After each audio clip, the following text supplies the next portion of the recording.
11 വർഷമായി യമനിൽ കഴിഞ്ഞിരുന്ന മലയാളി കുടുംബത്തെ നാട്ടിലെത്തിച്ച് KMCC. സ്ത്രീകളും കുട്ടികളും അടങ്ങുന്ന 8-അംഗ സംഘത്തെയാണ് മസ്കത്ത് സൗദി അറേബ്യ KMCCയുടെ സംയുക്ത പരിശ്രമത്തിലൂടെ ഒമാൻ വഴി നാട്ടിലേക്ക് അയച്ചത്.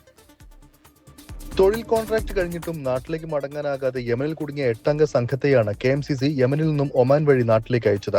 ഒമാനിലെ റൂവി KMCC, സൗദിയിലെ റിയാദ് KMCC എന്നിവയുടെ സംയുക്ത ശ്രമഫലമായി സൗദി അറേബ്യയിലെ റിയാദ് ഇന്ത്യൻ എംബസിയാണ് ഇവർക്ക് എമർജൻസി പാസ് നൽകിയത്. ഡീൻ കുര്യാക്കോസ് MP ഇടപെടൽ നടപടിക്രമങ്ങൾ വേഗത്തിലാക്കാൻ ഏറെ സഹായകമായെന്ന് KMCC നേതാക്കളും കുടുംബവും പറഞ്ഞു. പെട്ടെന്ന് കാര്യങ്ങളെല്ലാം നമ്മൾ സംസാരിച്ച് KMCC ഇടപെട്ട് നമുക്ക് മാക്സിമം ഒരു 15 ദിവസം കൊണ്ട് എല്ലാ കാര്യങ്ങളും റെഡിയായി ഞങ്ങളിപ്പോൾ ഒമാനി വന്നേക്കുന്നത്. എന്താ പറയുക, എല്ലാ കാര്യങ്ങളും കൂടെ നിന്ന് അത് വേണ്ട കാര്യങ്ങളെല്ലാം അതേപോലെ നമ്മൾക്ക് ചെയ്തെന്ന് സ്വന്തം കൂടപ്പുറപ്പിനെ പോലെ കണ്ട് നമ്മളെ ഇത്രയും വരെ എത്തിച്ചവരാണ്. അല്ലെങ്കിൽ ഒരു കാരണവശാലും ഈ വർഷവും അടുത്ത വർഷവും നാട്ടിൽ പോകാൻ പറ്റാത്ത അതേപോലെ ഒരു സിറ്റുവേഷനായിരുന്നു ഇപ്പോൾ കടന്നു പോയിക്കൊണ്ടിരുന്നത്.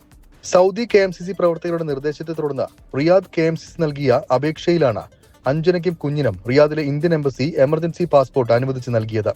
ഒമാനിലെ Ruwi KMCC president Rafeeq Sreekandapuram, Saudi KMCC നേതാവ് Shaji Alappuzha, Riyadh KMCC central committee chairman UP Musthafa, Riyadh KMCC Kannur ജില്ലാ welfare wing convener Irshad Kayakkul എന്നിവരുടെ ശ്രമഫലമായാണ് എമർജൻസി പാസ്പോർട്ട് ലഭിച്ചത്. ഒമാനിൽ തിരിച്ചെത്തിയ സംഘത്തെ KMCC ഓഫീസിൽ സ്വീകരിച്ചു. 2 ദിവസത്തെ വിശ്രമത്തിന് ശേഷം മസ്കറ്റ് വിമാനത്താവളത്തിൽ നിന്നും സംഘം ജന്മനാടായ കൊച്ചിയിലേക്ക് തിരിച്ചു. റൂവി KMCC പ്രതിനിധികളായ മുഹമ്മദ് വാണിമേൽ, അമീർ കാവനൂർ, അൻസാരി കണ്ണൂർ തുടങ്ങിയവർ നടപടിക്രമങ്ങൾക്ക് നേതൃത്വം നൽകി. 24 ഒമാൻ.